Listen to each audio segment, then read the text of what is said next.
ka muna napunta sa pageantry? Kasi alam naman nating lahat, you started as a singer. Before ako mag-The Voice Ads, talagang ginagawa ko na siya. Tigil yun kasi hindi allowed sa ABS. Sino sa tingin mo ang mas magaling? Morissette or Clarice? Oh, mahirap to kasi nabash ako dito dati. Ang dami-daming issues sa'yo. Naloka ka, di ba? Oo, naloka ako. Na parang ngayon ko lang, ha? Na pala. Napansin ko, nung night nung contest, lahat ng mga contestant, hinahalikan mo, meron ka isang contestant na lagi mo nilalagpasan. I think it's because I don't like to do it with her. Hindi Okay. ko siya talagang gustong gawin. Hindi ko kayang makipagplastikan o makipag-showbiza na ihahag kita, ibebeso kita, i-congratulate kita despite of what you've done backstage.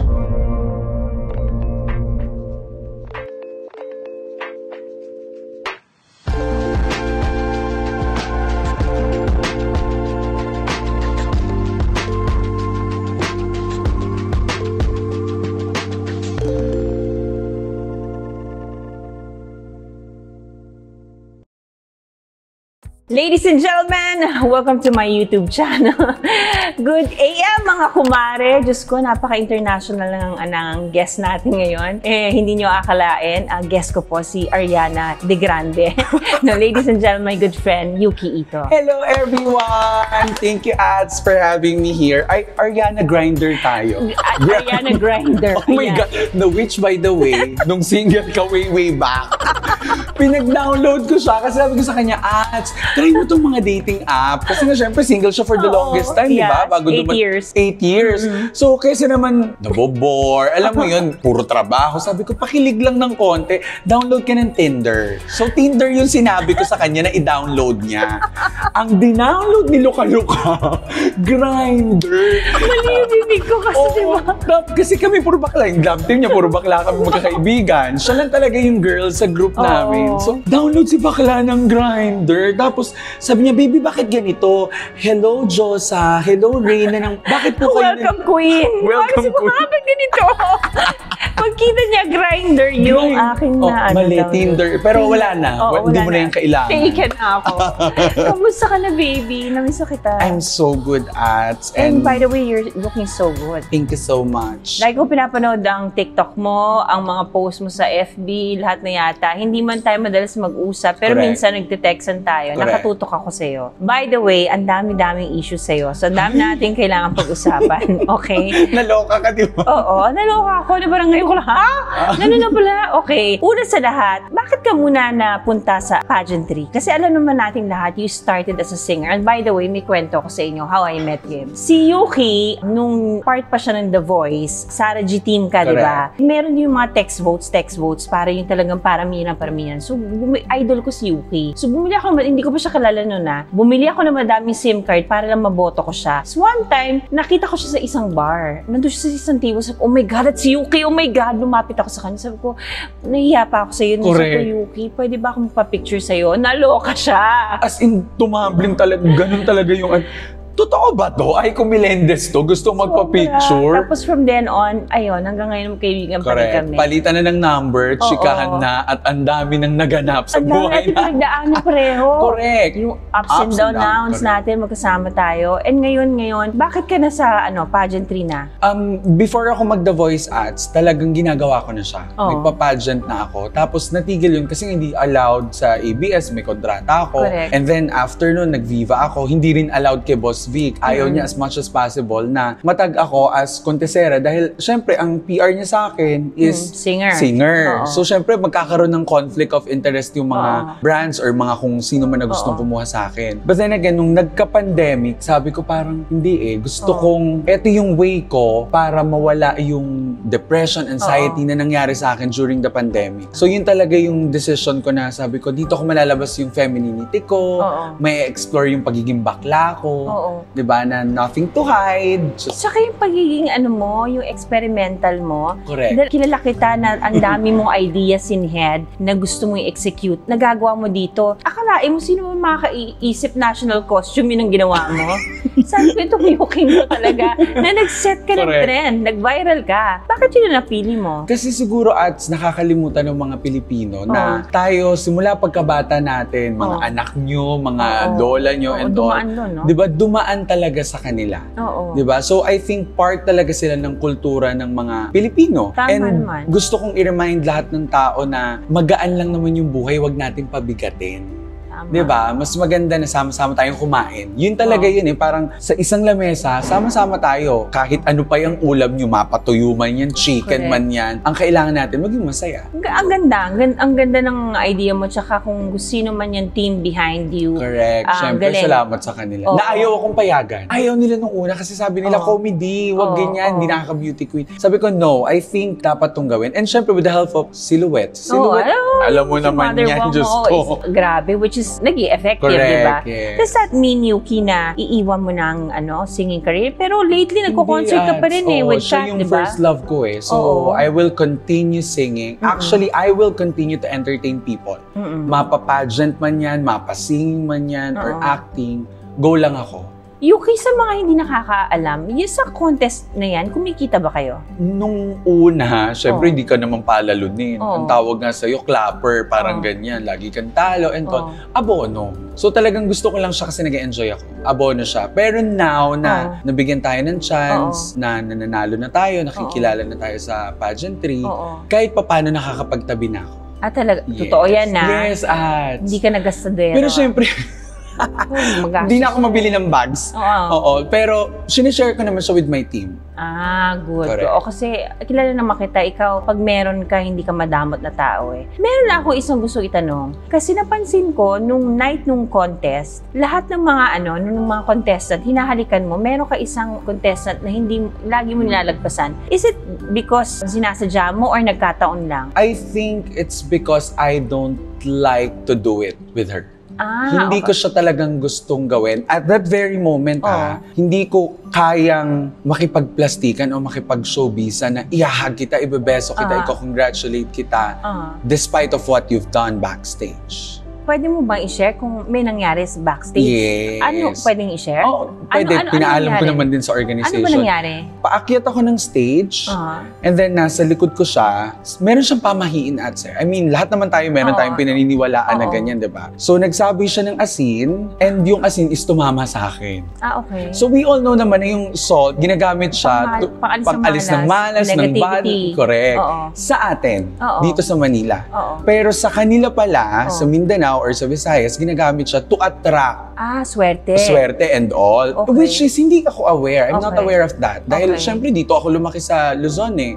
So, hindi ako aware na ganun pala yun. Okay. Pero during that time, na syempre, pressured ka na and all, nasa pageant ka, na-offend ako. Okay. Not because feeling ko ay malas ang tingin niya sa akin, but because she knew from the very start na dalawa lang ang Luzon na sumali sa pageant na yun. And bisita kami ng Mindanao. Okay. Why would you do that to me? Okay. Diba? So, ikaw lang ang ginanunan niya? Well, lahat daw ng ladies ginaganunan or okay. some. I don't know. Okay. Pero sa akin talaga, nakita ng assistant ko and may mga ibang nakakita na ayaw na lang magsalita. Pero after nung night na na-proclaim na yung winner, yung title mo is, iklaro natin. Ano ba yung title na nakuha mo? My original title was Miss Pride. According to tabulation, according to the scores, everything, ako talaga yung Miss Pride. Okay. And then, merong isang judge, yung chairman of the board, ayaw niya talagang pumayag na ako yung i-crown na Miss Pride. Ang gusto niya, itong girl na to na nasa first runner-up, rank 4, ay iangat sa place ko. So, suffer ako and si other girl pa na bumaba ang ranking. So nagkaroon sila ng deliberation. Out of 19 judges, 18 voted for me. Unanimously? Ako talaga, yung Miss Pride, unanimously. Pero siya kasi ang chairman of the board. So we can't do anything about it. I have nothing against him or her. It's her decision, so I will accept it. But the thing is, ako kasi joining pageant, I want to advocate for fairness. Maging patas tayo, not just in pageantries, pero sa buhay. Mapapolitika, mapatrabaho, showbiz, or whatever. Let's just be fair. Lahat tayo nag-exert ng effort. But hindi mo nararamdaman yan because hindi mo nakuha yung title na yan. Because you could have respected it din naman, di ba? If it was in a fair play, di ba? Yes, I mean, ako talaga, sabi ko nga, pumasok lang ako, may represent ko lang na mabuti ang NCR. Hindi na nga lang yung probinsya ko, yung NCR na mismo. Magiging proud ako sa sarili ko. Kasi, sino ba naman ako sa pageantry, di ba? Baguhan ka pa rin Oo, kahit kababalik ko pa lang Correct, ulit sa pageantry. Wait, Yuki, Ano ba yung mga title? Miss Pride? Miss Mandirigma 2023, Okay. Miss Pride, and then Miss Tourism, which Okay. is yun yung napunta sa akin, yung tourism. Okay. So hindi yun yung first runner-up, second runner-up, third Yung runner-up? first and second, yun yung walang crown. Correct. So at least ikaw si Miss Tourism. Correct. Wala nung dun, te. Alam ni Lord yan. Hello, no? Ang ganda na nun, Correct. Para ikaw ang magre-represent ng buong Pilipinas. Yes. Ay, money for us. Di ba? Oo, happy ako doon. Pero problema. with every title, it comes with a big responsibility. Of I'm course, sure you yes, know that, yes. di ba? Dahil dyan, we've prepared some questions para sa'yo na kailangan sagutin mo. Kaloka. Yeah, pinaghandaan ka namin. Doon muna tayo sa easy question, okay? Anong mas masakit? Ang mawala siya ng biglaan or unti-unti kang iniiwanan? Diyos ko naman. Siguro yung mawala siya ng biglaan. Ay, talaga? Para isang sakitan na lang. Kasi pag unti-unti kang iniiwan, unti-unti ka rin niyang inuubos. You're like a candle na unti-unting nauupos. Diba? Unlike pag biglaan, at least isang sakitan na lang. Hindi yung uubusin ka muna. Diba? May ganyan minsan paasa.com eh. Oo, ilang beses na kita nakita sa moment na gano'n. Meron yung kang ang warning. haba pa nung ng artihan, proseso. pero end up, wala din pala. Oo, tama naman. Biglaan na lang, te. Tama. Dahil Burr month na, my next question is, bakit sa tingin mo nilalagyan ng mansanas ang lechon sa bibig? Sabi ko sa'yo. Actually, hindi ko rin niya masagot yan. Matagal ko nang iniisip. Kung nakakita akong lechon, bakit mansanas? Pwede naman saging. Oo, bakit nga ba? Diba? Siguro Baka kasi yung pangatignan. mansanas ay reminder sa atin na doon nagsimula lahat ng kasalanan ng tao. Diba? So kaya nilalagay siguro sa bibig ng lechon yon to remind everyone na, hoy, huwag sumobra too much of kumain. everything, Baka diba? ma-high blood. Correct. Gluttony din. Oh, wait. Ang mo doon ang witty mo doon Diba? Diyos ko, day Kaya mansanas, reminder, wag daw masyado. Oo nga. Gusto ko naman yon. Ang ganda ng pagkakaano mo doon meron kaming konting game na hinanda para sa'yo. Truth or dare to. Ayun So na. pag hindi mo nasagot, may consequence tayo Sorry Award. walang kaibigan mo ngayon Award! Okay. Sorry, alam ko nandito si baby na jowa mo. Correct. Diyos ko. Pero, name a personality or celebrity na nanligaw sa'yo ng patago. Oh my God! Oh Truth or my dare? God! Kilala ko yan. Ay, Diyos ko, Lord. Name? Naku, wag na baka madamay ang lahat. Wag na, dare na lang. Ay, mo initials, parang ako. Nabubuko din naman ako. Oh, Diyos ko, Lord. Ayaw. Siguro, naligaw talaga. Parang hindi naman ligaw, parang nagkaroon ng thing. So nagka-MU kayo? I'm not sure kasi very young si Bagets, di ba? Bata pa. So, Bagets siya. Oo, si Bagets.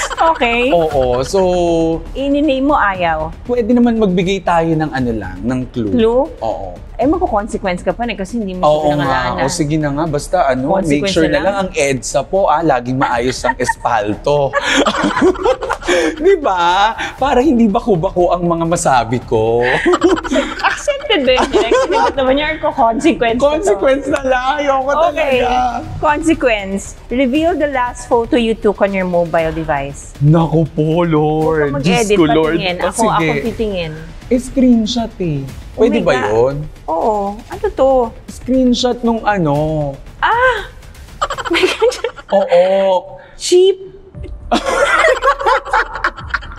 Meron siya kaaway. Oh, yan nga yun, si girl. Ito yung nilalagpasan mo. Oh my God, nagsagutan kayo. Sa GC yan ng lahat ng mga trans and mga friends namin dito sa Manila. Doon ko siya kinonfront. Okay. Hindi At ko least siya kinonfront sa social media na, how nice. PM ko siya. I mean, doon sa GC, para alam din ng iba yung nangyayari. And then, sabi niya, I'm really, really sorry. I'm ganyan-ganyan. Sincerely, from my heart, I'm sorry. So, bati na kayo ngayon? All along, akala ko bati kami. Up until sumali siya ng isang pageant at ginamit niyang opening is, asin, parang she's mocking me. So now, I'm really confused. Pero ako naman, wala naman akong bad blood. Pero kung nyari, bawiin yung asin, gawin niya asukal, bati better. Kasi I think kailangan ng mundo ngayon ay sweetness. Diba? Masyado na tayong, nega. Bawal ang bitter. Correct. Dahil dyan, sino ang pinagpapantasyahan mong local artist? Enchong di talaga. Ay, talaga? Ever since. Siya Oo nga, talaga. laging sinasabi diba? sa akin Enchong yun. talaga. Sinend mo pa nga sa akin yung screenshot ng katawan niya pagka naka-swimming trunks si Encho. Iba talaga ito eh. Iba. Tefong-tefo siya talaga doon. Pati naman yung jowa ko parang gigil din kay Encho. Ay, talaga? Baka naman yan ng cost pa naman. Nananawagan po ako. Ayan, Encho ha. Alam na. Bakaneman. Crush na talaga. Alam ko yon. Third question. Sino sa tingin mo ang mas magaling? Morissette or Clarice? Mahirap to kasi nabash ako dito dati. Mas magaling si Katrina. Ay, wala dito.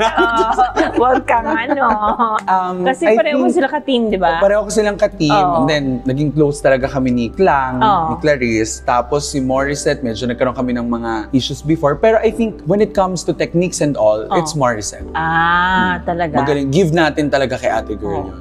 At least mo, naging honest siya. Correct. At saka ate, it's about time. Tumatanda na tayo. Ayoko na nung gano'n. Tumatanda. Ayoko tumanda. Hindi, hanggat buhay si Doktora Maika, hindi ako tatanda. I mean, ayoko na nung issue na gano'n. Ikaw nga, gravity. Ang tawag ko sa kanya talaga, vampira. Kasi every time nakikita kami, sabi ko, parang ito rin naman 10 years ago. Wala naman nagbabago. Malit na bagay. Sinagot niya eh. So, ito na lang. Last question ko, Yuki. Kung makaharap mo yung nakaaway mong contestant, ano sasabihin mo sa kanya? Well, kasi mahirap for me dahil, nire-remind ko yung sarili ko every time na meron akong ganyang issue na makakasangkutan na why would you fight with a newbie, with a beginner?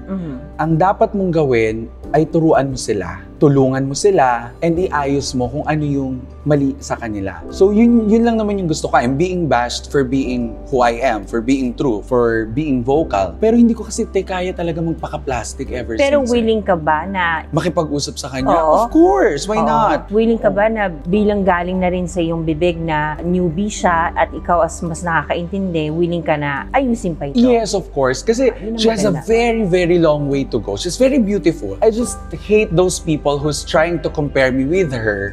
Because magkakaiba kayong lahat. Magkakaiba kami. And kanya-kanya kayong galing. Diba, ganda. Guys, promise, tigilan yung kaka-compare sa isang bisexual, sa transgender woman. Kasi masakit yun. Nagparitoke siya, nag-pills. Alam mo yun, yung nirisk niya yung atay niya para lang magmukhang girl. Tapos, ko-compare niyo sa isang mukhang lalaki na sinasabi nila.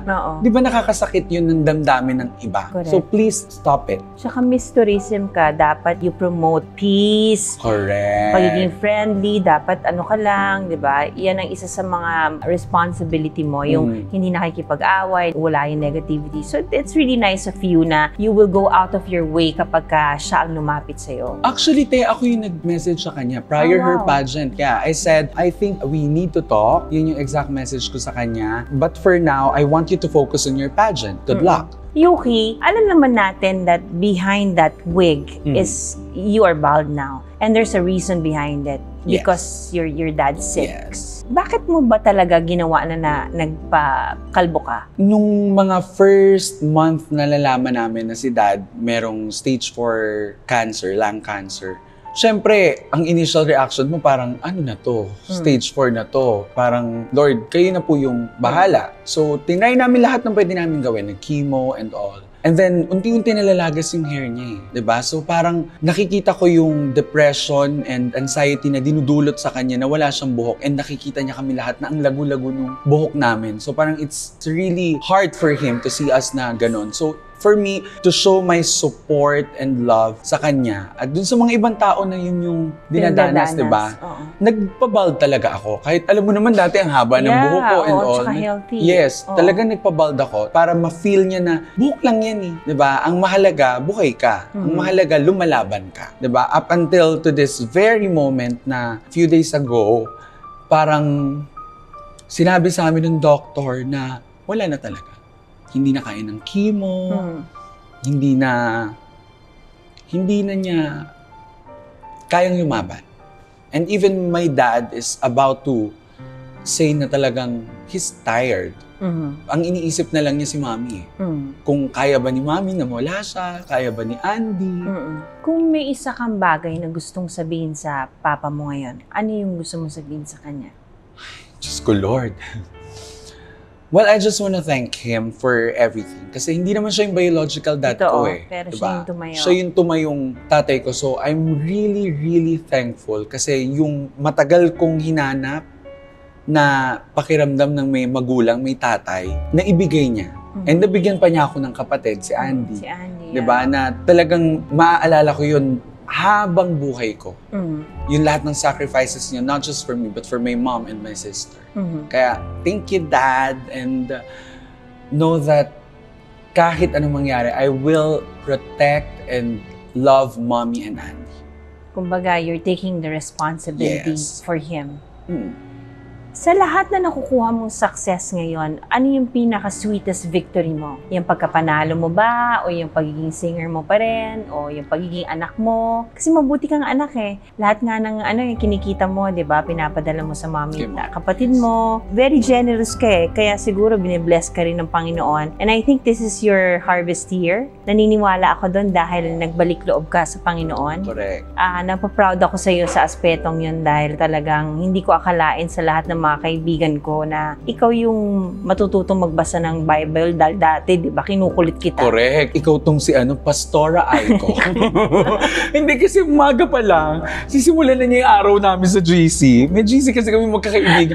Puro siya, Bible verse, ano na? Alam mo yung, galing ako sa hangover, tapos, ang aga ng almusal ko, Day. Pero what made you realize na talagang, eto na yun kailangan ko na magbalik loob? Because I think life is too short. Ayoko mag-regret ako one day. Sabi nga, meron akong narinig or nabasa one time na mas okay nang mamatay ako or mawala ako na naniniwala ako sa Diyos. Kaysa naman mawala ako na wala akong pinaniniwala ang Diyos. Diba? Kasi may ganun Minsan, masyado tayong lunod na lunod with everything na nare-receive natin. Diba?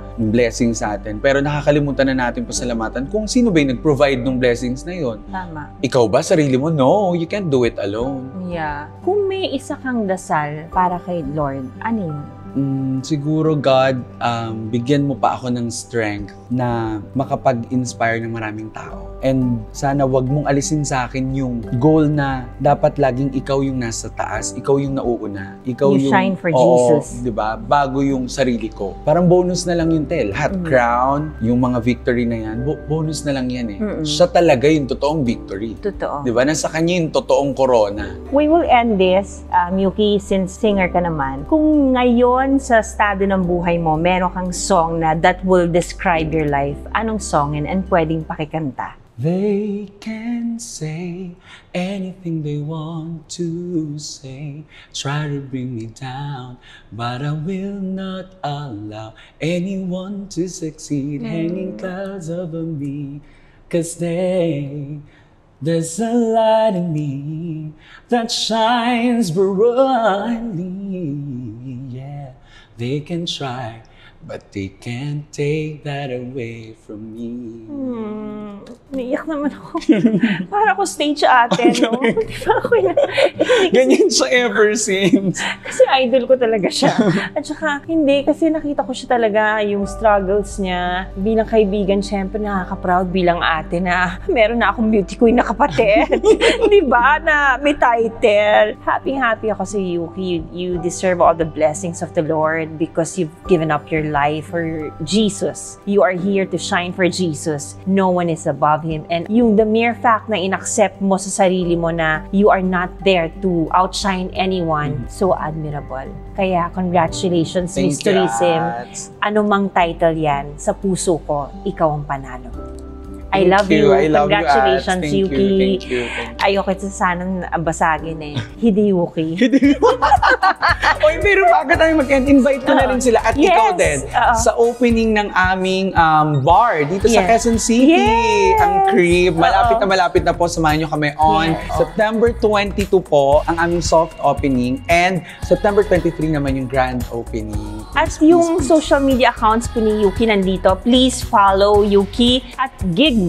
Yes, meron po kami sa Viva Cafe on September 29 with Katrina Velarde. Yan, ang best friend mo din si Kat na napakagaling. Kat, ikaw naman next Dapat, Diyos ko Lord. Kaya, thank you very much for your time. And again, congratulations. Thank you po. I wish you all the best. And please always start your day with a prayer. I love you, baby. I love you, You will always be my baby. Ladies and gentlemen, Yuki Ito. Miss Tourism! Ariana Grinder.